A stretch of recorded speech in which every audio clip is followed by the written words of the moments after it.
We have a couple more rules for you here. Next one we're going to talk about is power of a power. And you can see in this problem, that's exactly what we have. We have y to the fourth power to the fifth power. So we're taking a power to another power. The easiest way that I can explain this, honestly, I might just go down to this one. It'll be a little bit easier to explain right away. If we're simplifying the one that I have here that I just highlighted, the best way to explain this would be to say, well, this is the same thing as, well, if I know what y to the second is, that's just y times y. And if I take that to the fifth power, that means I'm doing this 5 times. So if I take all of this to the fifth power, what would it look like? Well, it would look like y times y, that's one of them. Y times y, that's 2 of them. Y times y times y times y times y times y. What I have here, and I'm going to have to show you, we've got 1, 2, 3, 4, 5 sets of y to the second power, which is exactly what I have in my question. It says y to the second 5 times. That's what we have, y to the second 5 times. How many y's do we end up having? Well, we have, if you count them, all of these, we have 10 of them. So our final answer is y to the 10th. I'm not going to expect you guys to write it out every time. So how can we remember that? Well, it's pretty simple. All you have to do is you have to take these two numbers and multiply them. So up here on the top one, y to the 4th to the 5th, that's just going to be y to the 20th. So that is power of a power. We multiply our exponents when it's power of a power.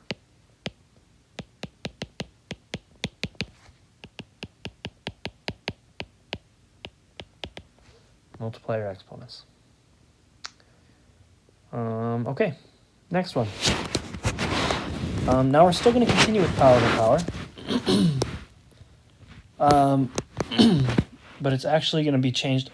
Okay, no, actually it's not power of a power, it's power of a product. Sorry, I read that wrong. And what that basically means is that everything inside the parenthesis is going to be affected by our exponents. If you take a look at what we have here, we have a group of things being taken to an exponent. So, the 5 and the z are separate. There's no such thing as just a 5z. Those are two separate things. There's a 5 and a z. They're being multiplied. But that 5 is going to get a piece of that exponent. The z is also going to get a piece of the exponent. They both are being taken to the power of 2. So they both should get a piece of it. 5 squared is 25. Z squared, I can't really do z squared, so that z is just going to have to stay there, and we're going to square it. That's it for the first one. For the second one, it's pretty much the same idea. The 4 will get a piece of the 2, the z will get a piece of a 2, and we're going to get 16 with 4 squared, and the z is just going to be squared. That's it for that. Next one here, we're going to do power rules with positive exponents. With this word here, multivariate, basically means we have more than one variable. And you can see in the problem we have an a and a b, so we have more than one variable. Not much really changes though. We are going to use power of a power on this one though, because as you can see, I've got a power right here, a power right here, and then all of those are being taken to a power out there. So we will have to use that. But this is how it will look. We will do the 2, and if I'm looking at the 2, it really has an exponent of 1, and then that's going to be taken to the 4th power. So remember when we have it up here somewhere. Multiply your exponents when you have power of a power. So we're going to multiply those. 1 times 4 is 4. So that 2, I'm going to rewrite that so it looks better. The 2 is being taken to the 4th power. A is being taken to the third power and the fourth power. 3 times 4 is 12.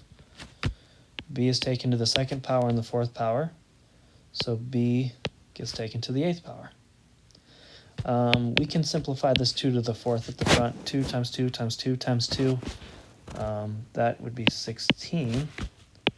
A to the 12th, B to the 8th.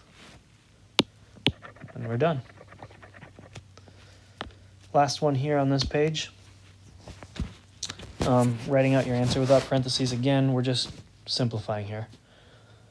The 5, this exponent of 5 is going to be going to everything inside. So the 2 will get a piece of it, and the 2 has an exponent of 1. The u has an exponent of 1. If you don't see an exponent there, you just have to assume that it's a 1. 2 to the first power, 2 to the fifth power. 1 times 5 basically is 5. U to the first power to the fifth power, that's 5. 1 times 5 again is 5. W to the third power to the fifth power, 3 times 5 is 15. 2 to the fifth, we can do that. That is 32. Again, I like it when it's less than 100, I like to write up the number. And then U to the fifth, W to the 15th.